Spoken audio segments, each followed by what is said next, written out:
Escritos místicos de los cuánticos. Wolfgang Pauli, 1900-1958. En cuanto a brillantez intelectual, probablemente Wolfgang Pauli no ha tenido parangón con ningún otro físico ni de esta ni de épocas anteriores. Según Max Born, el genio de Pauli era superior incluso al de Einstein.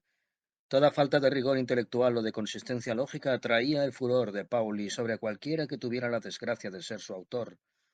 Era un crítico de ideas brillantes y despiadado, y prácticamente todos los físicos de su generación consideraban la opinión de Wolfgang Pauli como uno de los tests obligados que cualquier teoría debía superar si quería tener alguna posibilidad de supervivencia. Pauli mismo realizó profundas y numerosas contribuciones positivas a la física, incluyendo el famoso principio de exclusión y la predicción de la existencia del neutrino 20 años antes de que fuera descubierto. Recibió el Premio Nobel de Física en 1945.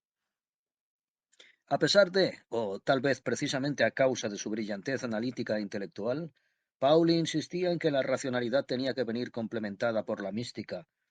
En principio, había planeado incluir en este capítulo el ensayo de Pauli, la influencia de las ideas arquetípicas en la construcción de las teorías científicas de Kepler, que pone de manifiesto su concepción platónico-pitagórica del mundo y que fue escrito en colaboración con Carl Gustav Jung, pero su amigo personal y colega Werner Heisenberg escribió un bello resumen de más elegante lectura, por lo cual lo ofrezco a continuación en vez de aquel. La unión de lo racional y lo místico. La obra de Wolfgang Pauli, dentro del campo de la física teórica, no nos deja mucha lección a la hora de reconocer el trasfondo filosófico de donde surge. Para sus colegas, Pauli aparece ante todo como el físico brillante, siempre partidario de las formulaciones más penetrantes, quien a través de su aportación de nuevas ideas significativas, a través del análisis clarificador hasta los últimos detalles de los descubrimientos ya existentes, o a través de su crítica exhaustiva de cada uno de los puntos oscuros o inexactos de las teorías propuestas, ejerció una influencia decisiva y enriquecedora sobre la física de nuestro siglo. Si tuviéramos que deducir la actitud filosófica básica de Pauli a partir de sus manifestaciones científicas, en un principio nos sentiríamos inclinados a inferir de ellas un racionalismo extremo y un punto de vista fundamentalmente escéptico. Sin embargo, en realidad, detrás de todo ese despliegue exterior de apariencia crítica y escéptica, se oculta un profundo interés filosófico incluso por las áreas más oscuras de la realidad o del alma humana que escapan del alcance de la razón. Y aunque el poder de fascinación que ejercen los analistas de Pauli acerca de los problemas de la física emana decididamente en parte de la penetrante claridad y detalle de sus formulaciones, en cuanto al resto deriva del contacto constante que mantuvo con el campo de los procesos creativos espirituales, para los que no existe hasta ahora formulación racional alguna. Desde el principio de su carrera, Pauli había seguido hasta el fin el camino del escepticismo, basado en el racionalismo más extremo, hasta llegar a volverse escéptico de su propio escepticismo, eh, intentando luego rastrear los elementos del proceso cognitivo previos a una comprensión racional en profundidad. Lo esencial de la actitud filosófica de Pauli aparece recogido concretamente en dos ensayos suyos. Un artículo sobre el influjo de las ideas arquetípicas en la construcción de las teorías científicas de Kepler y una conferencia sobre la ciencia y el pensamiento occidental. De estas dos fuentes y de sus cartas y otras manifestaciones, intentaremos obtener una imagen del punto de vista filosófico de Pauli. Para Pauli, un primer tema central de reflexión filosófica fue el proceso mismo de conocimiento, especialmente del conocimiento natural, que encuentra su última expresión racional en el establecimiento de leyes de la naturaleza matemáticamente formuladas. Pauli no se daba por satisfecho con la concepción puramente empirista, según la cual las leyes naturales únicamente pueden derivarse de los datos experimentales. Más bien, estaba de parte de quienes subrayan el papel de la intuición y el manejo de la atención en la estructuración de los conceptos e ideas necesarios para establecer un sistema de leyes naturales, es decir, una teoría científica. Ideas que, por lo general, van mucho más allá de la mera experiencia. Pauli, por tanto, buscaba el lazo de conexión entre las percepciones sensoriales por una parte y los conceptos por otra. Todos los pensadores consecuentes han llegado a la conclusión de que la pura lógica es fundamentalmente incapaz de construir ese lazo. Lo más satisfactorio a mi entender es introducir en este punto el postulado de que en el cosmos existe un orden distinto del mundo de las apariencias, y que escapa a nuestra capacidad de elección. Ya hablemos de participación de los objetos naturales en las ideas o del comportamiento de entidades metafísicas, esto es, intrínsecamente reales. Lo cierto es que la relación entre la percepción sensible y la idea sigue siendo una consecuencia del hecho de que tanto el alma como lo que se conoce por medio de la percepción están sujetos a un orden objetivamente concebido. El puente que conduce desde los datos experimentales, inicialmente desordenados, hasta las ideas, lo ve Pauli en ciertas imágenes primigenias que preexisten en el alma, los arquetipos de que hablaba Kepler y también la psicología moderna. Esas imágenes primordiales, aquí Pauli está de acuerdo en gran medida con Jung, no están localizadas en la conciencia, ni están relacionadas con ideas concretas formulables racionalmente. Son más bien formas que pertenecen a la región inconsciente del alma humana, imágenes dotadas de un poderoso contenido emocional y que no brotan a través del pensamiento, sino que son contempladas, por así decir, imaginativamente. El placer que se experimenta al hacerse uno consciente de una nueva parcela de conocimiento proviene de cómo esas imágenes preexistentes concuerdan de modo congruente con el comportamiento de los objetos externos. Esta concepción del conocimiento natural proviene obviamente en lo esencial de Platón y penetró en el pensamiento cristiano a través del neoplatonismo, Plotonio, Proclo.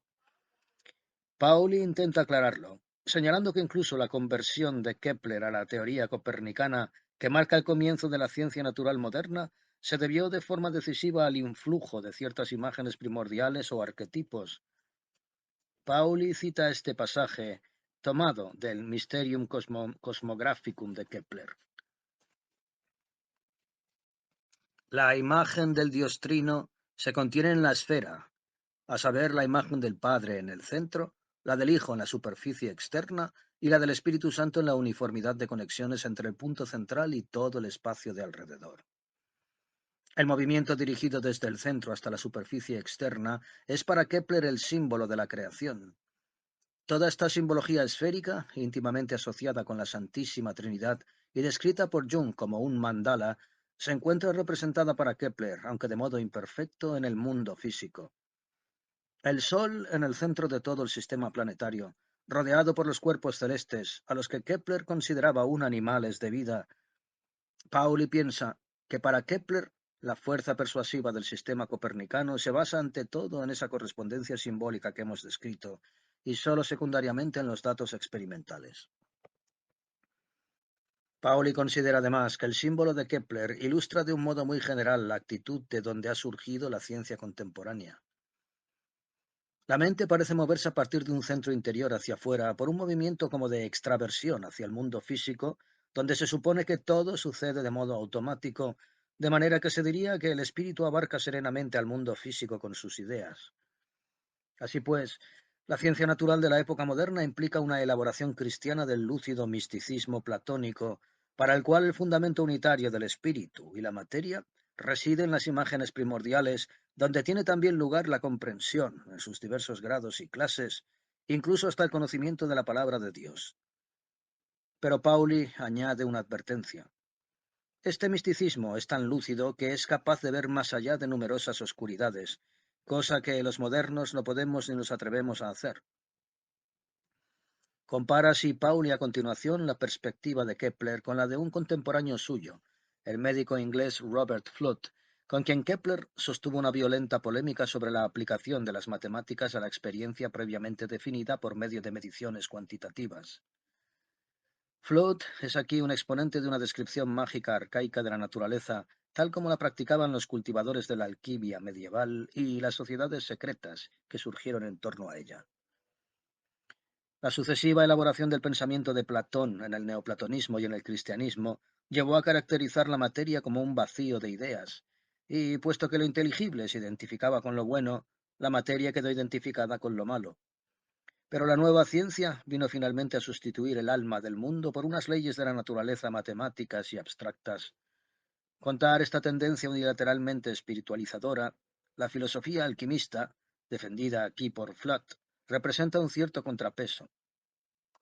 Para la visión alquímica, en la materia habita un espíritu que espera ser liberado. El alquimista está continuamente implicado en su laboratorio en el curso de la naturaleza, de tal modo que las reacciones reales o supuestas que tienen lugar en las retortas se identifican místicamente con los procesos psíquicos que tienen lugar en sí mismo, recibiendo ambos los mismos nombres. La liberación de la sustancia a través de la transmutación conseguida por el hombre la ve el alquimista a la luz de la correspondencia mística entre macrocosmos y microcosmos como idéntica a la transformación salvífica del hombre por medio de su trabajo que, solo Deo concedente, consigue tener éxito. El símbolo que rige esta concepción mágica de la naturaleza es el número cuaternario, la tetractis de los pitagóricos, que se compone de dos polaridades. Esta división se relaciona con el lado oscuro del mundo, la materia, el demonio, y la visión mágica de la naturaleza abarca también esa región oscura. Ninguna de estas dos líneas de desarrollo que arrancan de Platón y de la filosofía cristiana por una parte y de la alquimia medieval por otra, pudieron evitar desintegrarse más tarde en sistemas opuestos de pensamiento. El pensamiento platónico, originalmente orientado a la unidad entre materia y espíritu, acaba produciendo un foso entre las concepciones científica y religiosa del mundo, en tanto que el sendero espiritual representado por el gnosticismo y la alquimia desemboca en el surgimiento de la química científica, por un lado, y en un misticismo religioso desconectado una vez más de los procesos materiales, como es el caso de Jacob Böhme. En estas líneas de desarrollo espiritual, mutuamente divergentes y sin embargo emparentadas, discierne Pauli las relaciones de complementariedad que han determinado el pensamiento occidental desde el comienzo y que hoy en día, cuando la posibilidad lógica de ese tipo de relaciones ha quedado abierta a través de la mecánica cuántica, nos resulta más fácilmente comprensibles que en épocas anteriores. En el pensamiento científico característico de Occidente, el alma humana se vuelve hacia afuera preguntándose el porqué de las cosas. ¿Por qué lo uno se refleja en lo múltiple? ¿Qué es lo que refleja y qué es lo reflejado? ¿Por qué no existen solamente lo uno? La mística, por el contrario, propia tanto de Oriente como de Occidente, trata de experimentar la unidad de las cosas, intentando penetrar más allá de lo múltiple, que es para ella solamente una ilusión. La búsqueda científica de conocimiento condujo en el siglo XIX al concepto limitante de un mundo material objetivo, independiente de toda observación, mientras que, por su parte, en el extremo de la experiencia científica, la situación limitante viene dada por el total divorcio del alma respecto de la totalidad de los objetos al unirse con la divinidad. Para Pauli, el pensamiento occidental se encuentra, por así decirlo, tensado entre esas dos limitaciones. Siempre habitarán en el alma humana dos actitudes, y cada una lleva a la otra en su interior, como semilla de su opuesto. Surge de ahí un proceso dialéctico que no sabemos a dónde nos conduce. Pienso que, como occidentales, debemos entregarnos confiadamente a ese proceso y reconocer a los dos opuestos como complementarios. Al dejar que persista la tensión entre los opuestos, debemos también reconocer que todo intento nuestro por conocer o resolver cualquier cuestión depende de factores que escapan a nuestra capacidad de control y para los que el lenguaje religioso ha reservado siempre el nombre de la gracia. Cuando en 1927 la interpretación de la mecánica cuántica parecía estar recibiendo una formulación racional y Bohr estaba acuñando el concepto de complementariedad, Pauli fue uno de los primeros físicos en apoyar sin reservas la nueva posibilidad interpretativa. El rasgo característico de esta interpretación, es decir, el hecho de que en todo experimento e incursión en la naturaleza tenemos la posibilidad de elegir el aspecto de la naturaleza que deseamos hacer visible, al precio de tener que sacrificar al mismo tiempo todos los demás aspectos de lo mismo. O sea, ese emparejamiento de elección y sacrificio venía a encajar espontáneamente en la perspectiva filosófica de Pauli. En el centro de su pensamiento filosófico estaba el deseo de una comprensión unitaria del mundo, una unidad en la que estuviesen incorporada la tensión de los opuestos, por lo cual saludó a esa interpretación de la teoría cuántica como a la inauguración de un nuevo modo de pensar, que permita expresar aquella unidad con mayor facilidad que hasta entonces. De la filosofía alquimista le había cautivado el intento de hablar de los procesos materiales y psíquicos con un mismo lenguaje. Pauli llegó a pensar que el terreno árido, atravesado por la moderna física atómica y por la psicología moderna, permitía intentar una vez más emplear ese único lenguaje. Sospecho que el intento de la alquimia por emplear un lenguaje psicofísico unitario fracasó solo por estar relacionado con la realidad concreta visible. Pero, En la física actual tenemos una realidad invisible, la de los objetos atómicos, en la que el observador interviene con una cierta libertad, viéndose por ello enfrentado a alternativas de elección y sacrificio. Por otra parte, en la psicología del inconsciente nos encontramos con procesos que no pueden atribuirse siempre sin ambigüedad alguna a un sujeto determinado.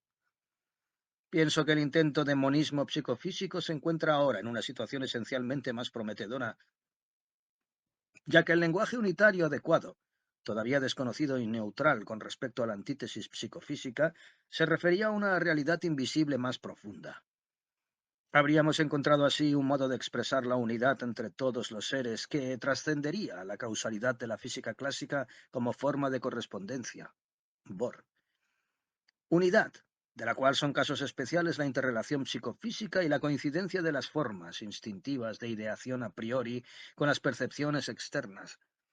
En una concepción semejante, la ontología y la metafísica tradicionales resultan sacrificadas y la elección recae en la unidad del ser. Entre los estudios que Pauli se vio llevado a cometer de la mano de los trabajos filosóficos que hemos citado, los referidos a la simbología alquímica fueron los que más huella dejaron en él, como delatan ocasionalmente algunas expresiones en sus cartas. A propósito de la teoría sobre las partículas elementales, por ejemplo, se muestra encantado de las diversas simetrías cuatripartitas entremezcladas entre sí, que él inmediatamente relaciona con las tetractics de los pitagóricos. O bien escribe: la bisección y la disminución de la simetría, ese es el nudo de la cuestión. Dividir en dos es un viejo atribuido diabólico. Se supone que la palabra dudoso, dubitable, tenía originariamente la misma raíz que doble. Los sistemas filosóficos del período siguiente a la bifurcación cartesiana le resultaban menos atractivos. Criticaba muy duramente el empleo kantiano del término a priori, al haber aplicado Kant esta expresión a formas de intuición o de pensamiento racionalmente determinables. Expresamente advierte que nunca debería afirmarse que las tesis expuestas mediante formulaciones racionales son los únicos presupuestos posibles de la razón humana. Pauli, por el contrario, pone los elementos a priori de la ciencia natural en íntima conexión con las imágenes primordiales, los arquetipos de la psicología junguiana, que no tenemos por qué considerar como necesariamente innatos, ya que son susceptibles de un cambio paulatino y son relativos a unas determinadas situaciones cognoscitivas. En este punto difieren, por tanto, las concepciones de Pauli y Jung de la de Platón, quien consideraba que las imágenes primordiales existían como inmutables e independientes del alma humana. Pero en ambos casos, esos arquetipos son consecuencia y prueba evidente del orden general que preside el cosmos y que abarca igualmente a la materia y al espíritu. Con relación a este orden unitario del cosmos, que no admite todavía una formulación racional, Pauli se muestra a sí mismo escéptico respecto de la opinión de Darwin, sumamente extendida en la biología moderna, según la cual la evolución de las especies sobre la Tierra habría tenido lugar únicamente a causa de las leyes físico-químicas a través de mutaciones sobrevenidas al azar y sus efectos consiguientes. Pauli considera este esquema excesivamente estrecho y apunta a la posibilidad de otras conexiones más generales que ni pueden encajar en el esquema conceptual general de las estructuras causales, ni puede tampoco ser adecuadamente descrito como azar. Una y otra vez encontramos en Pauli el intento de romper los senderos usuales del pensamiento a fin de acercarse por nuevos caminos a la comprensión de la estructura unitaria del mundo. No es preciso decir que Pauli, en su pugna con el uno, se vio obligado a enfrentarse continuamente con el concepto de Dios. Cuando habla en una carta de los teólogos frente a los que me encuentro en una relación arquetípica de fraternidad hostil, no cabe dudar de la seriedad de su intención. Si estaba lejos de poder vivir y pensar sencillamente dentro de la tradición de cualquiera de las antiguas religiones, tampoco se sentía más propenso a pasarse a un ingenuo ateísmo de corte racionalista. Ningún resumen mejor de la actitud de Pauli con respecto a esta cuestión, la más general de todas, que el mismo Pauli ofrece al final de su conferencia sobre la ciencia y el pensamiento occidental. Dice así: creo, sin embargo, que a todo aquel para quien un racionalismo estrecho ha perdido todo atractivo y para quien tampoco resulta suficientemente poderoso el encanto de una actitud mística que considera sencillamente ilusoria la oprimente multiplicidad del mundo exterior, No le queda más remedio que exponerse a la intensa acción de los opuestos y sufrir los conflictos consiguientes. Precisamente obrando así, puede el sujeto encontrar más o menos conscientemente un camino interior de salvación. Lentamente surgen entonces imágenes, fantasías o ideas internas que compensan la situación exterior y revelan como posible la aproximación entre los polos de la antítesis. Consciente del desarrollo de todos los intentos inmaduros que en pos de la unidad se han hecho a lo largo de la historia del pensamiento humano, no me atrevo a hacer predicciones sobre el futuro. Pero, contrariamente a una estricta división de la actividad del espíritu humano en compartimentos separados, división que prevalece desde el siglo pasado, considero que el anhelo de superación de los opuestos, extensivo al logro de una síntesis que abarque a un tiempo a la comprensión racional y a la experiencia mística de la unidad, constituye el mito, confesado o no, de nuestro tiempo y de la época actual.